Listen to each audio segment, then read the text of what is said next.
Grabe ang pinapakitang laro ng Toronto Raptors sa simula ng season. They are currently second in the Eastern Conference with a 10-5 record, and even more impressive, the Raptors have gone 9-1 in their last 10 games, clearly showing their dominance in the East. Samantala, malaking bahagi ng kanilang pag-angat ang bagong player nila na si Brandon Ingram na nakuha ng Raptors mula sa Pelicans noong trade deadline noong nakaraang season. He's currently putting up near all-star numbers, averaging 20.9 points, 5.6 rebounds, and 3.9 assists per game. Grabe ang galaw ni Ingram, lalo na ang kanyang mid-range game na mahirap pigilan ng kahit sinong kalaban.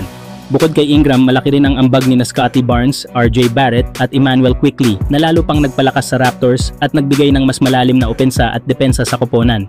Ang chemistry ng bagong core na ito ay nagpapakita na kaya nilang makipagsabayan sa pinakamalalakas na koponan sa East. Sa kabuuan, malinaw na sa kombinasyon ng bagong star acquisition at solid core players, handang-handa na ang Raptors para sa malakas na laban sa Eastern Conference at malaking tanong ngayon kung sino ang makakapigil sa kanilang pag-angat. Kayo mga idol, anong masasabi nyo sa pinapakitang laro ni Brandon Ingram at ng Raptors ngayon? Samantala, nagiging sentro ng kontrobersya si LaMelo Ball sa Charlotte Hornets habang patuloy na lumalala ang sitwasyon sa pagitan ng manlalaro at ng koponan. Mabigat ang naging simula ng season para kay Ball. Nakamiss siya ng 6 na laro dahil sa right ankle impingement at kapansin-pansin ang kanyang paghihirap sa offensive efficiency. Gayunpaman, malinaw na mas competitive ang Hornets kapag naglalaro siya at mabilis ding bumabagsak ang kalidad ng kanilang opensa kapag wala siya sa court. The pressure continues to intensify as the Hornets sit at just 12th place in the Eastern Conference, holding a 4-11 record. Isa ito sa mga pinakamahinang simula nila sa mga nakaraang taon at nagiging malaking tanong kung may sapat pa bang direksyon ang team sa kasalukuyang lineup. Isa sa mga pinagmumulan ng tensyon ay ang kagustuhan ni Ball na tumakbo sa mas mabilis na sistema. Sa ngayon, nasa ika-20 na pwesto ang Charlotte sa NBA pagdating sa pace, bagay na hindi tugma sa fast-paced style na gustong laruin ng kanilang franchise guard.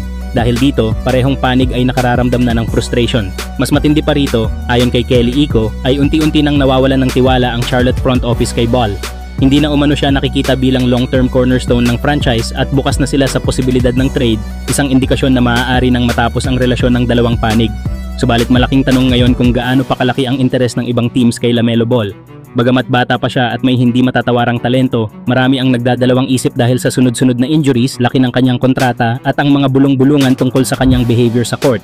Ball is on a max contract and is set to earn approximately $168.7 million over the next 4 years. Sa pagtama ng lahat ng isyong ito, injuries, team struggles, frustrations at organizational doubt, mas lalong lumalalim ang bitak sa pagitan ni LaMelo Ball at ng Hornets.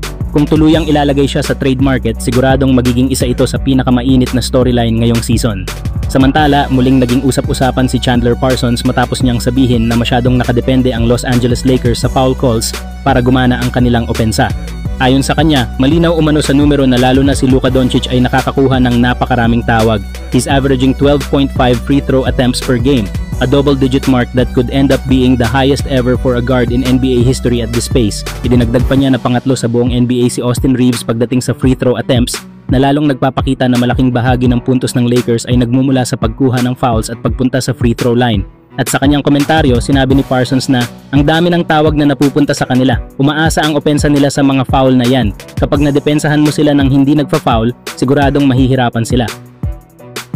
When you look at the numbers of it and you look that he's getting double-figure scoring just alone on the free throw line, and by the way, his teammate I think is third in free throws, Austin Reeves, they're getting a lot of calls, and they're dependent on this on their offense. So if I'm a team scouting against them, I am saying, guys, let's try. I know obviously it's hard because they have mastered doing this, just like Jalen Brunson's had, just like a lot of other guys have.